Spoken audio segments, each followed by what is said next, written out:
ಇವತ್ತು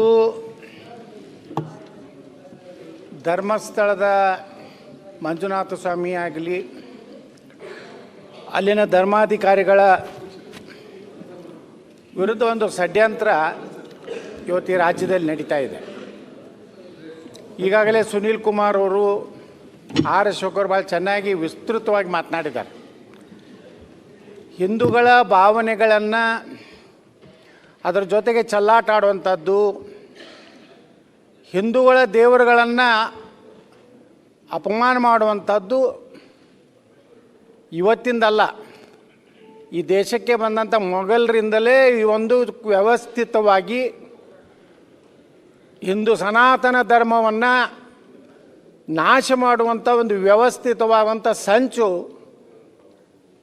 ನಮ್ಮ ಸುರೇಶ್ ಕುಮಾರ್ ಅವರು ಹೇಳಿದ್ರಲ್ಲ, ಹಿಂದೆ ಅವರಿದ್ದರು, ಮೊಘಲರು ಇದ್ದರು. ಈಗ ಆಧುನಿಕ ಮೊಘಲರು, ಆಧುನಿಕ ಅಲಾವುದ್ದೀನ್ ಖಿಲ್ಜಿಗಳು, ಇವರು ಒಂದು ಸಂತತಿ ಏನಿದೆ, ಅದೇ ಸಂತತಿ ಇಡೀ ದೇಶದಲ್ಲಿರುವಂಥ ಹಿಂದೂ ಧರ್ಮದ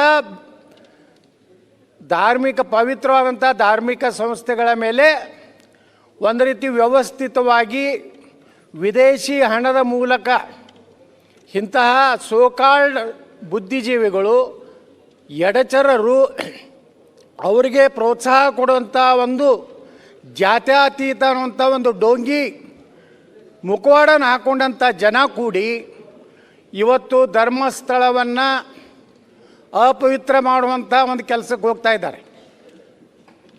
ಬಹುಶಃ ನಾವು ನೋಡಿದ್ದೀವಿ, ಯಾರು ದೇಶದ್ರೋಹಿ ಕೆಲಸ ಮಾಡಿದರೆ, ಅಪ್ರಾಪ್ತ ಬಾಲಕಿಯರ ಮೇಲೆ ಅತ್ಯಾಚಾರ ಮಾಡೋದಂದ್ರೆ ಮುಸುಕುದಾರಿಗಳನ್ನು ಹಾಕ್ಕೊಂಡು ಕೋರ್ಟಿಗೆ ಬರ್ತಿದ್ರು. ಆದರೆ ಈ ಮನುಷ್ಯನಿಗೆ ಅವನು ಕೊಡುವಂಥ ಗೌರವ, ಅವನ 10 ಗಂಟೆಗೆ ಬಂದ ಮೇಲೆ ಅವನ ಅಧಿಕಾರಿಗಳು ಕರ್ಕೊಂಡು ಹೋಗುವಂಥದ್ದು, ಅವನ ಹಾವಭಾವ ನೋಡಿದಾಗ ವ್ಯವಸ್ಥಿತವಾಗಿ ಧರ್ಮಸ್ಥಳದ ಮೇಲೆ ಯಾವ ರೀತಿ ಅಯ್ಯಪ್ಪ ಸ್ವಾಮಿ ದೇವಸ್ಥಾನದ ಮೇಲೆ ಆಯಿತು, ತಿರುಪತಿ ದೇವಸ್ಥಾನದಲ್ಲಿ ಲಾಡೂದಲ್ಲಿ ದನದ ಕೊಬ್ಬನ್ನು ಸೇರಿಸುವಂಥ ವ್ಯವಸ್ಥಿತವಾದಂಥ ಸಂಚು ನಡೀತು. ಶನಿ ಶಿಂಗಣಾಪುರದಲ್ಲಿ ಅದರ ಪಾವಿತ್ರ್ಯತೆ ಬಗ್ಗೆ ಸಂದೇಹ ವ್ಯಕ್ತಪಡಿಸೋಂಥದ್ದಾಯಿತು.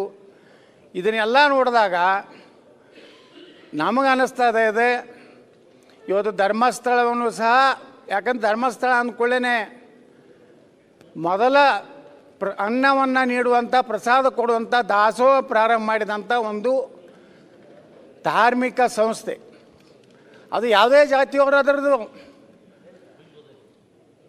ಧರ್ಮಾಧಿಕಾರಿ ಇರ್ಬೋದು, ಆದರೆ ಇಷ್ಟು ವರ್ಷ ಅದರ ಪಾವಿತ್ರ್ಯತೆಯನ್ನು ಧರ್ಮಸ್ಥಳ ಮಂಜುನಾಥ ಸ್ವಾಮಿಯ ಹೆಸರಿನಿಂದ ಅನೇಕ ಸಮಾಜದ ಧಾರ್ಮಿಕ ಸಾಂಸ್ಕೃತಿಕ ನಮ್ಮ ಗತವೈಭವವನ್ನು ಮುನ್ನಡೆಸ್ಕೊಂಡು ಹೋಗುವಂಥ ಒಂದು ಪವಿತ್ರ ಕೆಲಸ ಇವತ್ತು ಧರ್ಮಾಧಿಕಾರಿ ವೀರೇಂದ್ರ ಹೆಗ್ಗಡೆ ಅವರು ಮಾಡಿದ್ದಾರೆ.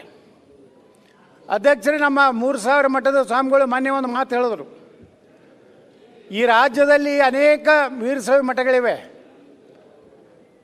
ಆದರೆ ಇವತ್ತು ಭಜನಾ ಮಂಡಳಿಗಳು ಸುಮಾರು 3,000 to 4,000 ಭಜನಾ ಮಂಡಳಿಗಳನ್ನು ಪ್ರೋತ್ಸಾಹ ನೀಡಿ ಇಡೀ ನಮ್ಮ ಸನಾತನ ಧರ್ಮದ ವೈಭವವನ್ನು ಹಿಡಿಯುವಂಥ ಕೆಲಸ ಇವತ್ತು ಧರ್ಮಾಧಿಕಾರಿಗಳು ಮಾಡಿದ್ದಾರೆ.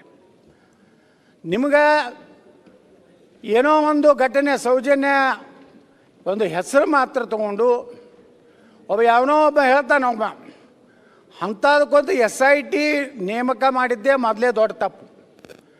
ಮೊದಲು ಅವನ ತನಿಖೆ ಮಾಡಬೇಕಾಗಿತ್ತು, ಅವನು ಎಷ್ಟು ಯೋಗ್ಯದಾನೆ, ಅವನ ಇತಿಹಾಸ ಏನಿದೆ, ಅವನ ಚರಿತ್ರೆ ಏನು, ಅವ ಎಲ್ಲಿಂದ ಬಂದ. ಅಶೋಕರು ಹೇಳಿದ್ರಲ್ಲ, ಅವರೊಂದು ಮತ್ತೊಂದು ಧರ್ಮಕ್ಕೆ ಧರ್ಮಾಂತರ ಆಗಿದ್ದಾನೆ ಅಂತೇಳಿ.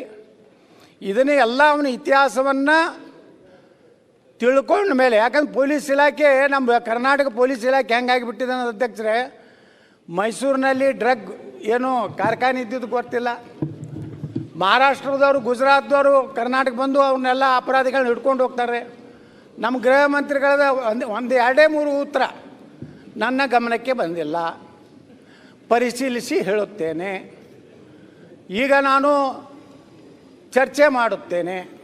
ಇದನ್ನು ಬಿಟ್ಟರೆ ನಮ್ಮ ಗೃಹ ಮಂತ್ರಿಗಳ ಉತ್ತರ ಯಾವುದೂ ನೇರವಾಗಿ ಗೃಹ ಮಂತ್ರಿಗಳು ಈ ವಿಷಯದಲ್ಲಿ ಒಂದು ಗಟ್ಟಿ ನಿರ್ಣಯ ತೆಗೆದುಕೊಳ್ಬೇಕಾಗಿತ್ತು. ಓಕೆ, ಅವನ ಇತಿಹಾಸ ನೋಡಿದೆ ಅವ ಯಾವನೋ ಒಬ್ಬವ ಈ ನಮ್ಮ ರಾಜ್ಯದಲ್ಲಿ ಅಲ್ಲ ದೇಶದಲ್ಲೇ ಈ ಯೂಟ್ಯೂಬರ್ಗಳದ್ದು ಒಂದು ಹಾವಳಿ ಜಾಸ್ತಿ ಆಗಿದೆ ಅಧ್ಯಕ್ಷರೇ.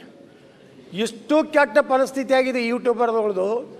ಅವರು ವೈಯಕ್ತಿಕ ಚಾರಿತ್ರ್ಯ ಹರಣ ಮಾಡುವಂಥ ಎಲ್ಲ ರಾಜಕಾರಣಿಗಳು ಎಲ್ಲರದು ಈ ರಾಜ್ಯದಲ್ಲಿ ಇಂಥ ಯೂಟ್ಯೂಬರ್ಗಳು ಕೂಡ್ಕೊಂಡು ಒಂದು ಪವಿತ್ರವಾದಂತಹ ನಮ್ಮ ಧರ್ಮ, ಅವೇನೂ ಸಂಬಂಧ ಇಲ್ಲ ನಮ್ಮ ಧರ್ಮಕ್ಕೆ, ಅವ ಯಾವುದೋ ಬೇರೆ ಧರ್ಮದವ, ಅವನ ಹೈಲೈಟ್ ಮಾಡೋದು, ಅವ ಏನೇನು ಕತೆಗಳನ್ನು ಕಟ್ಟಿ ಈ ರೀತಿ ಹಂಗಾದರೆ ನಾಳೆ ಹೇಳ್ತಾನೆ ಅವನು ಮುಸುಕದಾರಿ ಧರ್ಮಸ್ಥಳ ಮಂಜುನಾಥ ದೇವಸ್ಥಾನಕ್ಕೆ ಕೆಳಗೆ ಹೋಗಿದ್ದಾರೆ ಅಂದ್ರೆ ಅದನ್ನು ಹಾಡ್ತೀರಾ?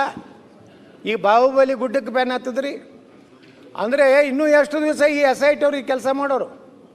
ನಾನು ಕೇಳಿದ್ರೆ SITಯನ್ನು ಇವತ್ತೇ ಕ್ಲೋಸ್ ಮಾಡಬೇಕು, ಮಾಡಿ ಮಧ್ಯಂತರ ರಿಪೋರ್ಟ್ ಬೇಕಾಗಿಲ್ಲ ನಮಗೆ. ಈಗ 13 ಕಡೆ ನೀವು ಹಡ್ಡಿ ನೋಡಿರಿ, ಏನು ಸಿಕ್ಕಿಲ್ಲ. 20 ಅಡಿ ತಳಗೆ ಯಾರು ಹಾಡ್ತಾರೇನ್ರಿ? ನಾವು ವೀರಶೈವ ಲಿಂಗಾಯತರದೀವಿ, ನಾವೆಲ್ಲ ನಮ್ಮನ್ನು ಉಳ್ತಾರೆ. ಎಷ್ಟು 6, 3, 6 ಫೂಟು ಎಲ್ಲರಿಗೆ ನಮ್ಮ ಲಿಂಗಾಯತರೊಳಗೆ.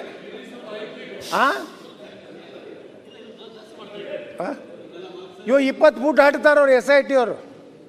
ಅಂದ್ರೆ SIT ಒಳಗೆ ಯಾರು ಲಿಂಗಾಯತರು ಪಂಗಾಯತರು ಇದ್ದಂಗಿಲ್ಲ, ಯಾವ ಬೇರೆ ಜರ್ಮನ್ದವ್ರು ಅದಾರ ಕಾಣಿಸ್ತದೆ. ಅಷ್ಟು ತಳಗೋಗಿ ಟೆಕ್ನಾಲಜಿ ಸಲಹೆ ಕೊಡಿ. ಈಗ ಅದೇ ಸಲಹೆ ಹೇಳ್ತಾ ಇದ್ದೇನೆ, SIT ಮೊದಲು ಕ್ಲೋಸ್. ಓಕೆ ರಂಗನಾಥ್, ಅಂತಿಮ ರಿಪೋರ್ಟ್ ಮಾನ್ಯ ಮುಖ್ಯಮಂತ್ರಿ ಡಿಕ್ಲೇರ್ ಮಾಡಿ ಸೋಮವಾರ ಅಥವಾ ಮಂಗಳವಾರ ಸದನಕ್ಕೆ ಕೇಳಬೇಕು. ಓಕೆ, ಈ SIT ಕ್ಲೋಸ್ ಮಾಡಿದ್ದೀವಿ. ಅವಪ್ಪ ಲೋಫರ್ ನನ್ನ ಮಗ ಅದಾನೆ, ಅವನ ಮಂಪರ ಪರೀಕ್ಷೆ ಮಾಡ್ತೀವಿ. ಅವನ ಹಿಂದೆ ಏನಂತ ಜಾಲ ಇದೆ. ಇದು ಇಡೀ ವಿಶ್ವದ ಅನೇಕ ದೇಶಗಳಿಂದ ಇದಕ್ಕೆ ಹಣ ಬಂದಿದೆ. ಯೂಟ್ಯೂಬರ್ಗಳಿಗೆ ಅವ್ರ ಅಕೌಂಟ್ ಚೆಕ್ ಮಾಡಬೇಕು.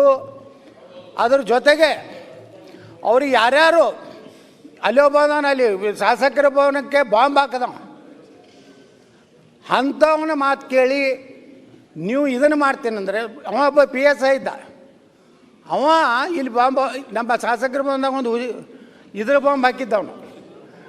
ಯಾರಿಗೆ ನಂಬಬೇಕ? ಅಂಥವ್ರು ನಂಬಬೇಕು, ವಿಶ್ವಾಸಾರ್ಹತೆ ಇರಬೇಕು ಅವ್ರನ್ನ. ಓಕೆ, ನಿಮಗೆ ಯಾವ ಮಾಹಿತಿ ಕೊಡೋರ ಬಗ್ಗೆ ವಿಶ್ವಾಸಾರ್ಹತೆ ಇಲ್ಲಾರ್ದವ್ರು ನಂಬಿ SIT ನೇಮಕ ಮಾಡಿ ನಿಮ್ಮ ನೀತಿ ಏನಿದೆ ಸರ್ಕಾರದ್ದು, ಹಿಂದೂ ಸಮಾಜವನ್ನು ಆದಷ್ಟು ಬೇಗನೆ ನಾಶ ಮಾಡಬೇಕು ಅನ್ನೋಂಥ ವ್ಯವಸ್ಥೆ ಏನಿದೆ, ಇದರಿಂದ ನಾವು ಸರ್ಕಾರಕ್ಕೆ ಆಗ್ರಹ ಮಾಡ್ತೀನಿ, ಅವ್ರನ್ನೆಲ್ಲ ಅರೆಸ್ಟ್ ಮಾಡಿ ಅವ್ರನ್ನೆಲ್ಲ ತನಿಖೆ ಮಾಡಿ, ಈ ಒಂದು ಇನ್ಮೇಲೆ ಅಲ್ಲಿ ಅಗಿಯೋದಾಗಲಿ, ಮುಂದಿನ ತನಿಖೆ ಧರ್ಮಸ್ಥಳ ಮಾಡೋದಾಗಲಿ ಮಾಡಿದ್ರೆ ಕರ್ನಾಟಕದಲ್ಲಿ ದೊಡ್ಡ ಕ್ರಾಂತಿ ಆಗ್ತದೆ. ಜನ ಹಿಂದೂಗಳು ಸುಮ್ಕುತ್ತಾರಂದ್ರೆ ಸುಮ್ಕುತ್ತೆಲ್ಲ ನೋಡ್ತಾ ಇದ್ದಾರೆ, ಕಾದು ನೋಡ್ತಾರೆ. ನಾಳೆ ಧರ್ಮಸ್ಥಳ ಕಡೆ ಲಕ್ಷಾಂತರ ಜನ ಪ್ರಾರಂಭ ಮಾಡಿದ್ರೆ ಯಾವ ರೀತಿ ಅಯೋಧ್ಯೆ ಘಟನೆ ಆಯಿತು, ಆ ಅಯೋಧ್ಯೆ ಘಟನೆ ಮತ್ತೊಮ್ಮೆ ಕರ್ನಾಟಕದಲ್ಲಿ ಆಗುವಂಥ ಎಲ್ಲ ಹಿಂದೂಗಳ ಭಾವನೆಯಲ್ಲಿ ಬರ್ತಾ ಇದೆ. ಆ ಎಚ್ಚರಿಕೆಯನ್ನು ಇಟ್ಕೊಂಡು ಧರ್ಮಸ್ಥಳಕ್ಕೆ ನೀವು ಕೈ ಹಾಕಿರಂದರೆ ನಿಮ್ಮ ಸರ್ಕಾರದ ಕೊನೆಯ ದಿನಗಳು ಪ್ರಾರಂಭ ಆಗಿವೆ ಅನ್ನೋಂಥ ಎಚ್ಚರಿಕೆ ಕೊಟ್ಟು, ನೀವು ಯಾವುದೇ ಪರಿಸ್ಥಿತಿಯಲ್ಲಿ ಮುಖ್ಯಮಂತ್ರಿ ಸಿದ್ದರಾಮಯ್ಯನವ್ರಿಗೆ ವಿನಂತಿ ಮಾಡ್ಕೋತೀನಿ, ಇಂಥ ಭಾವನೆಗಳ ಜೊತೆಗೆ ಚೆಲ್ಲಾಟ ಆಡ್ಲಿಕ್ಕೆ ಹೋಗಬೇಡಿ. ನಿಮ್ದು ಏನೋ ಯಾರು ಯಾವುದೋ ಸಮುದಾಯ ಮ್ಯಾಗ ಪ್ರೀತಿ ಐತಲ್ಲ, ಏನು ಬೇಕಾದ್ ಮಾಡಿ, ಇನ್ನೂ 3 ವರ್ಷ ಏನು ಮಾಡ್ತೀರಿ ಮಾಡ್ಕೋರಿ. ನಿಮ್ಮ ಸಲಹೆ ಕೊಡಿ, ಈಗ ಮುಗಿಸಿ. ನಾವು ಬಂದೇ ಬರ್ತೀವಿ. ನೀವು ಅವ್ರು ಮಾಡಿದಂಥ ಎಲ್ಲ ತಪ್ಪನ್ನು ನಾವು ಸರಿ ಮಾಡಿ ಕರ್ನಾಟಕವನ್ನು